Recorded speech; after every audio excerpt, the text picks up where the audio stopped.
Hello students, we met you again. Welcome to my channel. आइए आज हम आप लोग को क्या पढ़ाने वाले हैं, रिस्पायरेटरी सिस्टम के बारे में। ठीक है, तो देखिए रिस्पायरेटरी सिस्टम क्या होता है। तो सबसे पहले हम जानेंगे कि रिस्पायरेटरी सिस्टम का अर्थ क्या होता है। नेक्स्ट आपको बताएंगे कि रिस्पायरेटरी सिस्टम होता क्या है। तो देखिए हमें किसी भी चीज के बारे में जानने से पहले सबसे पहले उसका अर्थ जानना क्या होता है, सबसे इम्पोर्टेंट होता है। तो देखिए रिस्पायरेटरी सिस्टम आज आपका क्या है, टॉपिक्स है। तो आज हम उसके बारे में आज डिस्कस करने वाले हैं। तो देखिए रिस्पायरेटरी सिस्टम क्या होता है। तो रिस्पायरेटरी सिस्टम का मेनली जो अर्थ होता है वो क्या होता है, श्वसन तंत्र। अब देखिए सबसे पहले आप लोग ये सोचेंगे कि श्वसन तंत्र क्या होता है, व्हाट इज रिस्पायरेटरी सिस्टम। तो देखिए सबसे पहले हम आपको स्टार्टिंग में बता चुके हैं कि सिस्टम क्या होता है। मतलब किसी भी चीज को करने के लिए जो भी समूह में जो वो वस्तु कार्य करता है उसी को हम क्या करते हैं, सिस्टम करते हैं, मतलब तंत्र करते हैं। तो देखिए रिस्पायरेटरी सिस्टम क्या होता है कि रिस्पायरेशन मतलब क्या होता है, श्वसन, और सिस्टम मतलब क्या होता है, तंत्र। तो श्वसन के कार्यों को करने के लिए जो भी अंग क्या करते हैं, समूह में कार्य करते हैं, उन्हें हम क्या कहते हैं, रिस्पायरेटरी सिस्टम। ठीक है, तो रिस्पायरेटरी सिस्टम का सिंपल हम डेफिनेशन क्या बोल सकते हैं कि श्वसन वह एक प्रक्रिया होती है जिसके अंतर्गत बहुत सारे अंग क्या करते हैं, समूह में मिलकर कार्य करते हैं, उस क्रिया को पूर्ण करते हैं, जिसे हम क्या कहते हैं, रिस्पायरेटरी सिस्टम। अब देखिए समझेंगे कि रिस्पायरेटरी सिस्टम जो होता है वो मेनली कितने प्रोसेस से होता है। ठीक है, तो देखिए रिस्पायरेटरी जो सिस्टम होता है आप लोग का, वो रिस्पायरेटरी सिस्टम जो होता है वो मेनली 3 प्रोसेस से होता है। ठीक है, कौन कौन से आप लोग का फर्स्ट प्रोसेस जो होता है वो क्या होता है, ऑक्सीडेशन। क्या होता है, ऑक्सीडेशन, जिसे हम क्या कहते हैं, ऑक्सीकरण। और नेक्स्ट आपका क्या है, एनर्जी। ठीक है, मतलब जब भी हम लोग रिस्पायरेशन करते हैं तो वो क्या होता है, हमें एनर्जी मिलता है, क्योंकि जो हम लोग का रिस्पायरेशन होता है, ब्रीथ होता है, ऑक्सीजन वो क्या करता है, फूड के साथ ऑक्सीडेशन करता है, जिसकी वजह से हमें क्या मिलता है, एनर्जी मिलता है। तो देखिए सबसे पहले ऑक्सीडेशन प्रोसेस होता है, ऑक्सीकरण होता है। नेक्स्ट आपका एनर्जी होता है, मतलब हमें उससे क्या मिलता है, एनर्जी मिलता है। और वो एनर्जी जो होता है, किस एनर्जी हमें क्या देता है, मतलब हमें उष्मा देता है। ठीक है, एनर्जी के द्वारा हमें क्या मिलता है, उष्मा।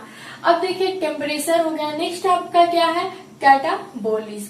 कैटाबोलिक क्या होता है, मतलब ये जो हमें एनर्जी के जो भी मतलब एनर्जी प्राप्त होती है वो क्या होती है, बहुत सारे पदार्थों के टूटने से या बनने बिगड़ने से क्या होता है, हमें प्राप्त होता है, जिसे हम क्या कहते हैं, कैटाबोलिक।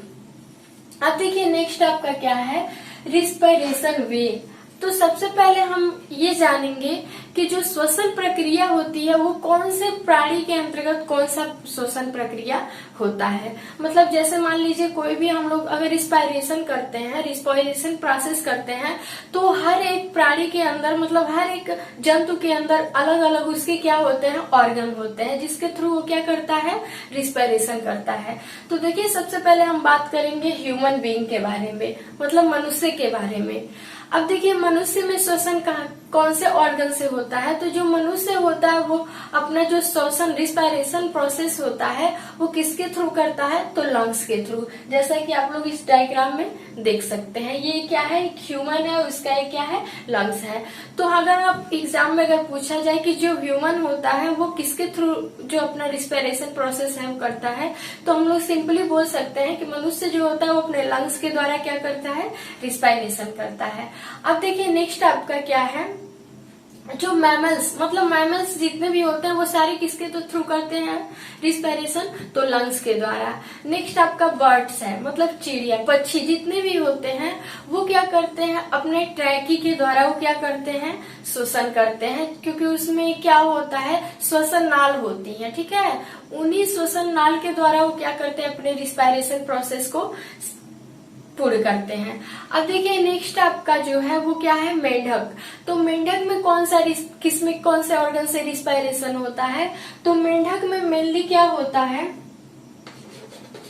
मेंढक में मेनली जो होता है वो 3 प्रोसेस से क्या होता है, रिस्पायरेशन प्रक्रिया होती है। कौन कौन से, मतलब मेनली 2 ऑर्गन से होता है। एक क्या होता है, लंग्स से, और सेकेंड क्या होता है स्किन से। ठीक है, वो जो मेंढक होता है वो मेनली 2 ऑर्गन से क्या करता है, अपने रिस्पिरेशन प्रोसेस को पूरा करता है। कौन से, एक लंग्स से और एक स्किन से। अब देखिए लंग्स से कैसे करता है, वो जब भी मतलब पानी के बाहर रहता है, ठीक है, जब भी वो जमीन पे रहता है तो किसके द्वारा करता है, लंग्स के द्वारा वो अपने रिस्पिरेशन प्रोसेस करता है। और वही देखा जाए कि जब वो जल में क्या करता है, जब वो जल में रहता है तो जल में रहने पर उसका जो लंग्स होता है वो उस रिस्पिरेशन प्रोसेस को नहीं कर पाता है, जिसकी वजह से वो अपनी स्किन मतलब त्वचा के द्वारा क्या करता है, रिस्पिरेशन प्रक्रिया को करता है। उसमें उसके त्वचा में छोटे छोटे क्या होते हैं, क्लोम होते हैं, छिद्र होते हैं, जिनके माध्यम से वो क्या करता है, ऑक्सीजन को एब्जॉर्ब कर लेता है। अब देखिए नेक्स्ट आपका क्या है, मतलब जितने भी मछलियां होती हैं, अगर एग्जाम में पूछ दिया जाए कि जितने भी मछलियां होती हैं वो अपने जो भी मतलब श्वसन की प्रक्रिया होती है किसके थ्रू करती हैं, तो जो भी मछलियां होती हैं वो अपने श्वसन प्रक्रिया को गिल्स के द्वारा करती हैं, जिन्हें हम क्या करते हैं, गलफड़ा कहते हैं। उस गलफड़े के द्वारा वो क्या करती है, अपने श्वसन प्रक्रिया को करती हैं। अब देखिए नेक्स्ट आपका क्या है, तो नेक्स्ट है कि रिस्पिरेशन वे, मतलब जो भी प्राणी होते हैं जब भी वो श्वसन को करते हैं तो उनके श्वसन मार्ग कौन कौन से होते हैं, मतलब कौन कौन से अंगों से होकर उन लोग का जो रिस्पिरेशन प्रोसेस होता है वो क्या होता है, पूरा होता है। तो देखिए हम अब जानने वाले हैं कि रिस्पिरेशन वे कौन कौन से हैं, मतलब वे श्वसन मार्ग कौन कौन से हैं जिनके रास्ते से हम क्या करते हैं, श्वसन प्रक्रिया पूरा करते हैं। तो देखिए सबसे पहला आपका जो है वो क्या है, नेसल कैविटी।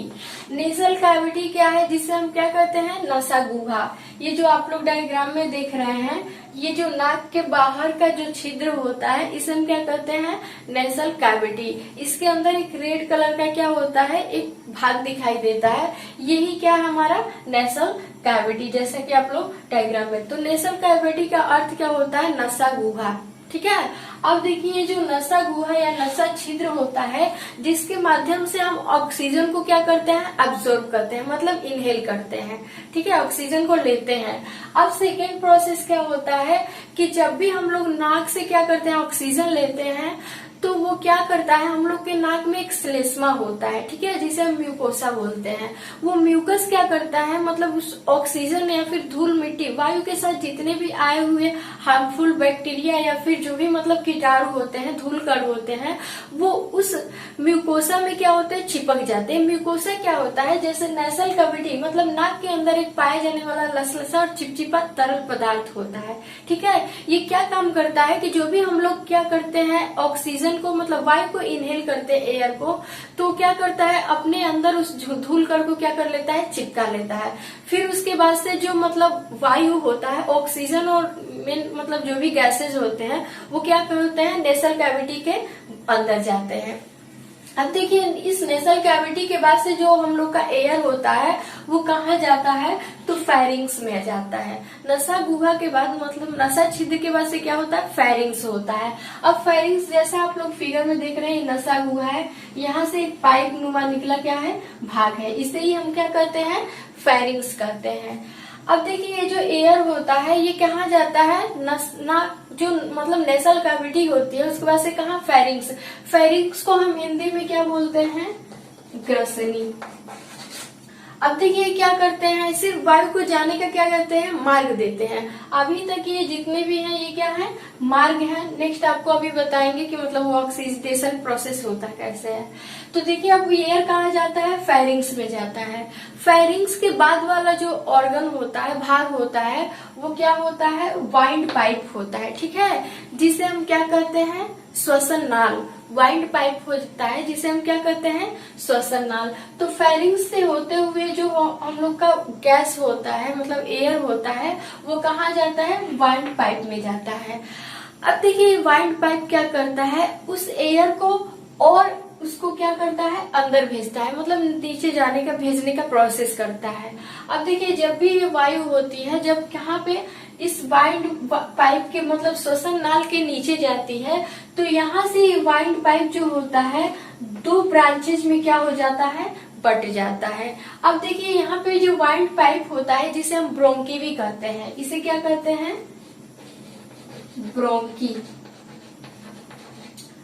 ठीक है। अब ये ब्रोंकी जो होती है यहाँ तक ये एक सिंगल नली में होती है, लेकिन जो ही ये ब्रोंकी हम लोग के चेस्ट के पास पहुंचती है तो यहाँ पे दो पतली पतली शाखाओं और सारी कई शाखाओं में क्या हो जाती है, बट जाती है।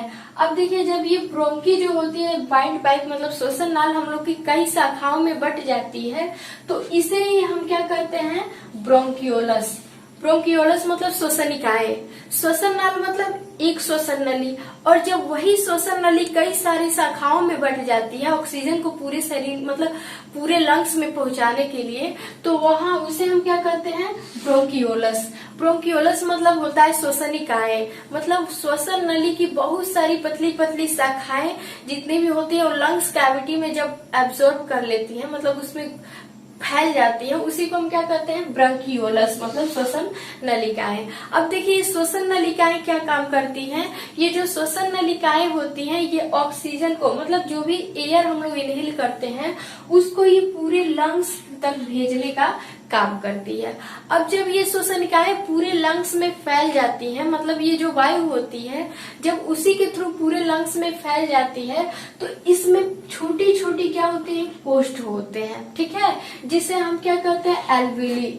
देखिए उसकी स्ट्रक्चर कुछ ऐसे होती है, मान लीजिए क्या है, श्वसनिकाएं हैं, ठीक है, जिसे हम ब्रोंकियोलस कहते हैं। अब इसमें पतली पतली छोटी छोटी क्या होते हैं, एल्वियोली होती है, मतलब छोटे छोटे कोष्ठ होते हैं जिसमें वायु जाकर क्या हो जाता है, भर जाता है। अब जो ही उस एल्वियोली के अंदर क्या होता है, जब वायु भर जाता है तो क्या हो जाती है, वो जितने भी एल्वियोली होती है वो क्या होती है, फूल जाती है मतलब फैल जाती है।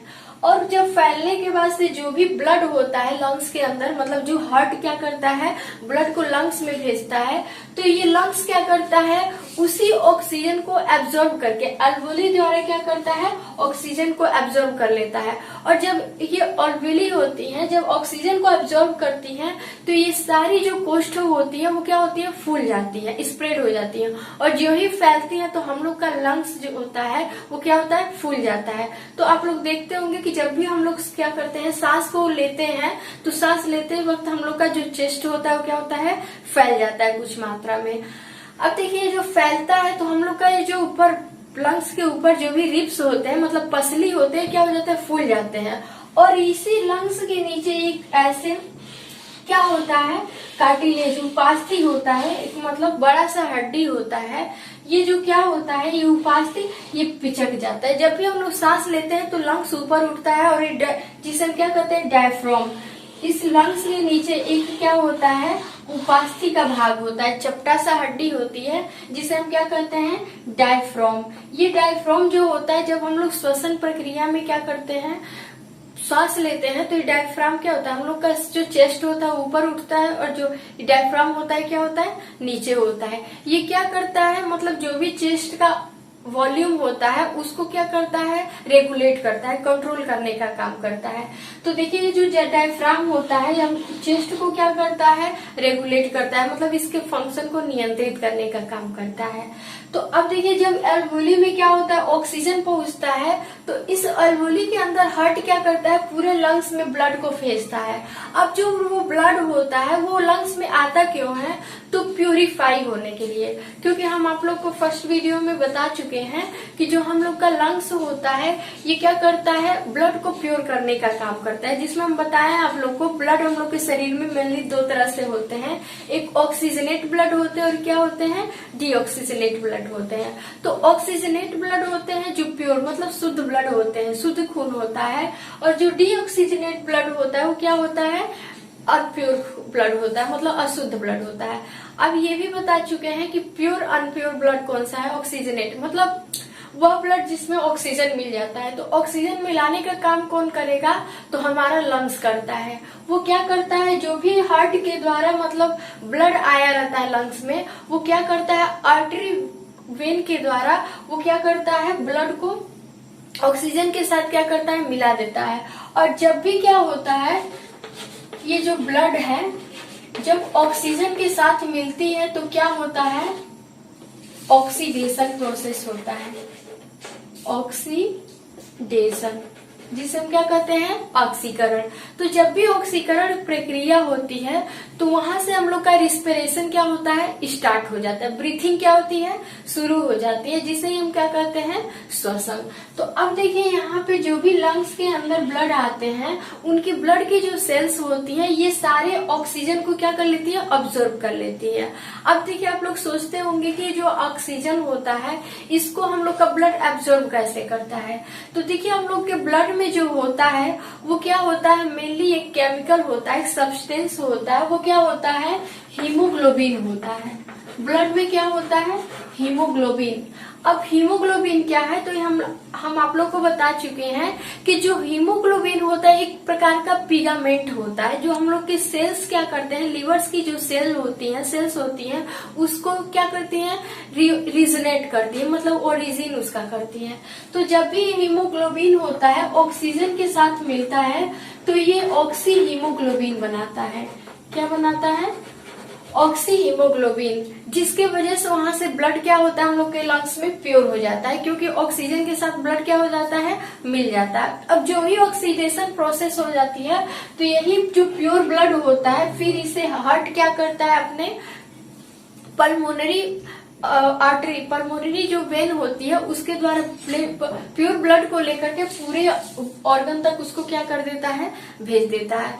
तो देखिए हम लोग का जो ये रिस्पिरेशन प्रोसेस में मेनली वर्क क्या होता है कि जो हम लोग का ब्लड होता है वो ऑक्सीजन को क्या करता है, अब्जॉर्ब करके और पूरे शरीर में फैलाने का क्या करता है, कार्य करता है। क्योंकि जो ऑक्सीजन होता है उसी के थ्रू हमें क्या होता है, एनर्जी मिलता है। तो देखिए अब नेक्स्ट आपका है कि हमें एनर्जी कैसे मिलता है। तो अब देखिए जब भी जो हम लोग का ब्लड होता है वो प्योर हो जाता है, मतलब वो ब्लड के साथ क्या होता है, ऑक्सीजन जब मिल जाता है तो हम लोग के शरीर में क्या होता है, ऑक्सीडेशन प्रक्रिया होती है। अब उस ब्लड में क्या होता है, बहुत सारे मिनरल्स या फिर मतलब जितने भी फैट सोल्यूबल होते हैं या फिर उस ब्लड में जितने भी फूड होते हैं, ग्लूकोज होते हैं, वो ऑक्सीजन से क्रिया करके क्या बनाते हैं, एटीपी बनाते हैं। ठीक है। अब देखिए जो ब्लड में क्या होता है, जब ब्लड क्या करता है, हम लोग का ऑक्सीजन की प्रोसेस करता है तो उसमें देखिए एनर्जी हमें प्राप्त करने के लिए क्या मिलता है, एटीपी मिलता है। वो एटीपी किस फॉर्म में होता है, तो वो एनर्जी के फॉर्म में होता है, उसी के द्वारा हमें क्या मिलता है, एनर्जी मिलता है। तो श्वसन का हम लोग सिंपल डेफिनेशन क्या बोल सकते हैं कि श्वसन हमारे शरीर के अंदर होने वाली वो प्रक्रिया होती है, वो प्रोसेस होता है जिसके थ्रू वो क्या करता है, भोजन से मतलब ग्लूकोज से ऑक्सीकरण करके हमें ऊर्जा प्रदान करता है। तो सिंपली हम लोग बोल सकते हैं कि भोजन के मतलब ग्लूकोज के ऑक्सीकरण को ही हम क्या करते हैं, श्वसन करते हैं। और इस ग्लूकोज के ऑक्सीडेशन से हमें 3,8 एटीपी क्या होते हैं, एक्वायर होते हैं। मतलब 38 जो एटीपी के अणु होते हैं वो हमें क्या होते हैं, प्राप्त होते हैं, और इसी के थ्रू हमें क्या मिलता है, तो एनर्जी मिलता है। ठीक है। और इसी एनर्जी को हम लोग अपने वर्क में क्या करते हैं, उसको मतलब प्रोजेनी बनाते हैं। अब देखिए नेक्स्ट आपका क्या है, ये आप लोग का जो ये लंग्स का था, ये मतलब ये ऑक्सीडेशन प्रक्रिया था, श्वसन प्रक्रिया था। अब नेक्स्ट आपका जो है वो क्या है, ब्रीथिंग। ब्रीथिंग मतलब होता है श्वासोच्छ्वास। मतलब श्वास क्या होता है, व्हाट इज ब्रीथिंग। तो हम लोग सिंपली बोल सकते हैं कि जो ब्रीथिंग मतलब सांस लेने की प्रक्रिया होती है और सांस को फिर बाहर छोड़ने की जो प्रक्रिया होती है उसे हम क्या कहते हैं, श्वासोच्छ्वास। मतलब सिंपल श्वासोच्छ्वास मतलब ब्रीथिंग का हम लोग सिंपल बोल सकते हैं डेफिनेशन कि सांस को लेना और बाहर छोड़ना ही क्या कहलाता है, ब्रीथिंग मतलब श्वसन कहलाता है।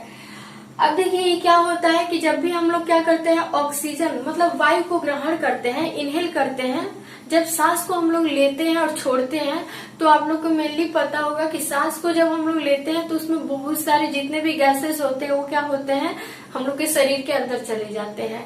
लेकिन जब भी हम लोग क्या करते हैं, ऑक्सीजन को एब्जॉर्ब करके और कार्बन डाइऑक्साइड को बाहर निकालते हैं, उसी प्रोसेस को हम क्या कहते हैं, श्वासोच्छ्वास मतलब ब्रीथिंग। तो ब्रीथिंग में हम लोग सिंपल बोल सकते हैं कि सांस लेने की प्रक्रिया और बाहर छोड़ने की प्रक्रिया को हम क्या कहते हैं, ब्रीथिंग। अब देखिए जो आप लोग का ब्रीथिंग होता है, श्वासोच्छ्वास होता है, ये मेनली कितने प्रकार का होता है, तो 2 प्रकार से होता है। कौन सा है, एक इंस्पिरेशन होता है और एक क्या होता है, एक्सपायरेशन होता है। अब देखिए इंस्पिरेशन मतलब क्या होता है, अंतः शोषण, मतलब ऑक्सीजन को क्या करना, इनहेल करना, मतलब ऑक्सीजन को क्या करना, वायु को ग्रहण करना। ये क्या कहलाता है, ब्रीथिंग दो प्रकार से होती है, इंटरप्रिएशन और एक्सपायरेशन, मतलब अंतः शोषण और बाह्य शोषण। अब देखिए अंतः शोषण क्या होता है कि जो भी वायु होती है उसे जब हम लोग क्या करते हैं, इनहेल करते हैं, उसे हम क्या करते हैं, अंतः शोषण, मतलब श्वास को लेना। और एक्सहेल क्या होता है, एक्सपायरेशन क्या होता है, बाह्य शोषण, मतलब श्वसन को क्या करना, बाहर छोड़ना। श्वास को बाहर छोड़ने की प्रक्रिया क्या होती है, एक्सपीरेशन। अब देखिए इसके बारे में हम जानेंगे कि जो ये रिस्पायरेशन प्रक्रिया होता है, तो रिस्पायरेशन का मेनली अर्थ क्या होता है, श्वसन। तो ये श्वसन जो प्रक्रिया होती है वो मेनली कितने टाइप की होती है, how many type of respiration. तो हम लोग सिंपली बोल सकते हैं कि there is respiration two type, मतलब mainly two type of respiration, मतलब श्वसन प्रक्रिया होती है वो कितने, दो प्रकार की होती है। कौन कौन, एनाइरोबिक और एइरोबिक। अब देखिए एनाइरोबिक क्या होता है, ऑक्सीशोषण होता है, और एइरोबिक क्या है, अनॉक्सीशोषण। अब आप लोग सोचते होंगे कि है क्या, ऑक्सीशोषण क्या और अनॉक्सीशोषण क्या है। तो देखिए सिंपली हम लोग नाम से ही बता सकते हैं कि एनाइरोबिक मतलब होता है ऑक्सीजन को ग्रहण करना, और एइरोबिक मतलब होता है ऑक्सीजन को, मतलब ऑक्सीजन के अब्सेंटी में श्वास लेना। तो सिंपली हम बोल सकते हैं ऑक्सीशोषण मतलब ऑक्सीजन की उपस्थिति में सांस लेना, मतलब प्रेजेंस इन ऑक्सीजन। और सेकेंड आपका है अनॉक्सीशोषण, मतलब प्रेजेंट इन कार्बन डाइऑक्साइड, ठीक है, अब्सेंट इन ऑक्सीजन। मतलब सिंपली हम लोग बोल सकते हैं ऑक्सीशोषण वह शोषण होता है जिसमें हम क्या करते हैं, ऑक्सीजन को ग्रहण करते हैं, और अनॉक्सीशोषण वह शोषण होता है जिसमें हम ऑक्सीजन के बदले अन्य गैसेस का क्या करते हैं, यूज करते हैं, जैसे फॉर एग्जाम्पल कार्बन डाइऑक्साइड हो गया। अब देखिए आपका नेक्स्ट क्या है कि अब हमको ये जानना है कि जो हम लोग का एइरोबिक होता है, एनाइरोबिक होता है, इसमें डिफरेंट क्या होता है, ऑक्सीशोषण अनॉक्सीशोषण क्या होता है, अंतर क्या होता है, ठीक है। तो देखिए ऑक्सीशोषण जो होता है जिसे हम एइरोबिक कहते हैं, इसमें क्या होता है, ऑक्सीजन की उपस्थिति में होता है। ऑक्सीशोषण क्या होता है, ऑक्सीजन की उपस्थिति में होता है, और इस ऑक्सीशोषण के अंतर्गत हमें एटीपी, जो मतलब ऊर्जा का फॉर्म होता है, ऊर्जा का रूप होता है एटीपी, जिसे हम क्या बोलते हैं, एडिनोसिन ट्राइफॉस्फेट। तो हमें क्या मिलता है, ऑक्सीजन की उपस्थिति में क्या होता है, जो एटीपी के 38 मॉलिक्यूल प्राप्त होते हैं, जिसे हमें क्या मिलता है, अधिक ऊर्जा मिलता है। नेक्स्ट आपका इसमें कौन से प्राणी होते हैं जो ऑक्सीशोषण करते हैं, एइरोबिक। तो जैसे ह्यूमन बीइंग हो गया या फिर मैमल्स हो गए, जितने भी मल्टी सेलुलर ऑर्गेनिज्म होते हैं, मल्टी सेलुलर जितने भी एनिमल्स होते हैं, वो सारे क्या एइरोबिक करते हैं, मतलब ऑक्सीशोषण करते हैं। वही नेक्स्ट आपका क्या है, अनॉक्सीशोषण। तो अनॉक्सीशोषण क्या होता है, कार्बन डाइऑक्साइड के प्रेजेंस में होता है, मतलब वो कार्बन डाइऑक्साइड की उपस्थिति में होता है, क्योंकि उसमें ऑक्सीजन की उपस्थिति क्या होती है, नहीं होती है। वही इसमें क्या होता है, इसमें एटीपी के, अनॉक्सीशोषण में एटीपी के 2 मॉलिक्यूल्स प्राप्त होते हैं, जिससे हमें क्या मिलता है, कम ऊर्जा मिलता है। अब देखिए ये जो अनॉक्सीशोषण होता है इसमें कौन कौन से लिविंग आते हैं। तो जितने भी यूनिसेलुलर ऑर्गेनिज्म होते हैं, जितने भी यूनिसेलुलर एक कोशिकीय जीव होते हैं, वो सारे कौन सा प्रोसेस करते हैं, तो एइरोबिक मतलब अनॉक्सीशोषण करते हैं। अब देखिए ये अनॉक्सीशोषण होता है जो ऑक्सीजन के अब्सेंट में होता है। तो इसमें कितने एटीपी के अणु प्राप्त होते हैं, तो 2। तो जैसा कि आप लोग देख चुके हैं, ये जो हम लोग का फिगर है, ये फिगर के हिसाब से हम बता चुके हैं क्या होता है कि हम लोग का जो श्वसन मार्ग होता है कौन कौन सा होता है। तो ऑक्सीजन नेसल कैविटी से हम लोग एब्जॉर्ब करते हैं, और होते हुए फायरिंग से होते हुए वाइंड पाइप मतलब ब्रोंकी तक जाता है। ब्रोंकी कई पतली पतली शाखाओं फैली होती है, और ये पतली पतली शाखाएं बहुत सारी छोटी छोटे एल्वोली में क्या होती हैं, ओपन होती हैं, और ये एल्वोली जो होती है ये लंग्स की सारी सेल तक क्या करती है, ऑक्सीजन को पहुंचाने का काम करती है। और ये ऑक्सीजन क्या करता है, हीमोग्लोबिन को क्या करता है, हीमोग्लोबिन के साथ मिलकर के क्या करता है, ऑक्सी हीमोग्लोबिन बनाता है। और ये ऑक्सी हीमोग्लोबिन क्या करती है, ग्लूकोज के साथ क्या करती है, ऑक्सीडेशन करती है, जिसके थ्रू हमें क्या मिलता है, एनर्जी मिलता है, और उसी एनर्जी का हम लोग क्या करते हैं, यूज करते हैं। तो ये आप लोग का आज का क्या था, रिस्पायरेटरी सिस्टम था। अब देखिए मेनली हम अब बताने वाले हैं कुछ इम्पोर्टेंट है कि जो हम लोग का जो लंग्स होता है वो मेनली मतलब ये देखा जाए तो जो टोटल वॉल्यूम जो होता है, मतलब एयर का टोटल वॉल्यूम होता है वो कितना हम लोग एयर ले सकते हैं, ठीक है। तो देखिए हम लोग का जो लंग्स होता है वो टाइडल वॉल्यूम क्या होता है, मतलब कुल कितने ऑक्सीजन को ले सकता है, कितने गैस को।